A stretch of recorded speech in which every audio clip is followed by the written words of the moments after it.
Hindustan Aeronautics has released an expression of interest for manufacturing and supply of the air intake composite duct for CAP's Warrior program.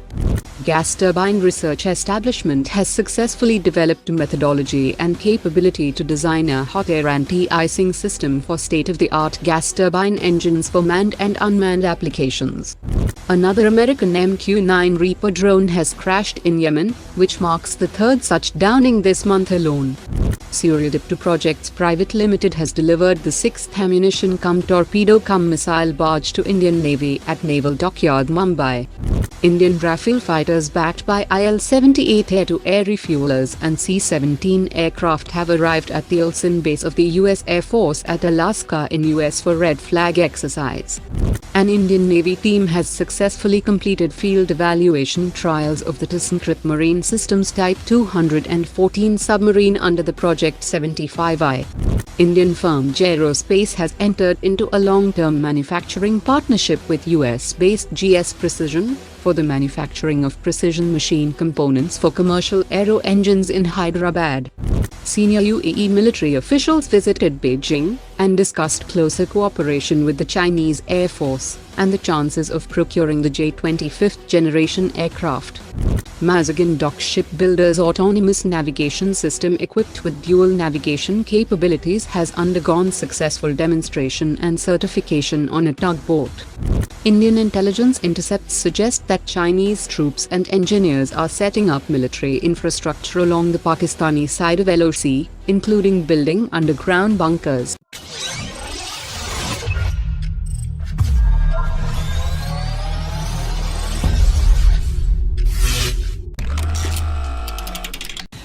India and France are gearing up for joint trials of the Astra Mark 1 missile on Rafale fighter jets in the coming months, that will start with captive flight tests, and will progress to firing exercises starting early 2025. The Astra Mark 1, Mark 2 and Mark 3 missiles will be the first Indian weapons to be integrated into the Rafale, and Bharat Dynamics Limited also plans to integrate the DRDO-developed smart anti-airfield weapon for long-range precision attacks. That will open doors for India to potentially export these weapon systems to other Rafale operators in the region.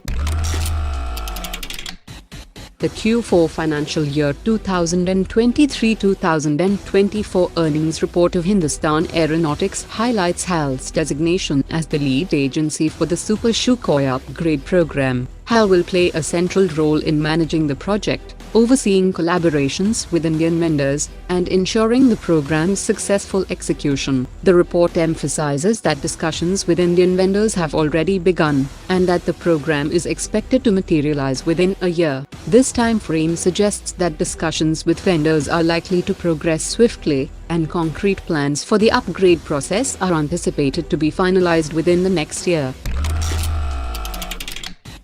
Hindustan Aeronautics has allocated significant funds towards the development of two crucial helicopter programs, and its earnings reports mentions that 4,000 crore budget has been earmarked for the Indian multi-role helicopter program, and an additional 2,000 crore rupees has been allocated for the utility helicopter marine program, that is based on the Dhruv platform, and will be specifically designed to serve the needs of the Indian Navy and Coast Guard, including operations from warships. The Ministry of Defence has placed a strong emphasis on strict adherence to end-user certification rules for exports, and this move is in direct response to reports of defence equipment ending up in unauthorised hands. The Defence Ministry plans to establish an internal portal to monitor the consumption patterns of defence companies' imports, and the Defence Ministry has stressed the need for industry players to require purchasing countries to certify that they will not transfer the weapons to third parties. Indian companies are strictly prohibited from exporting weapons to Ukraine, and most companies actively avoid direct dealings with Russia to evade Western sanctions. Today's top 3 comments.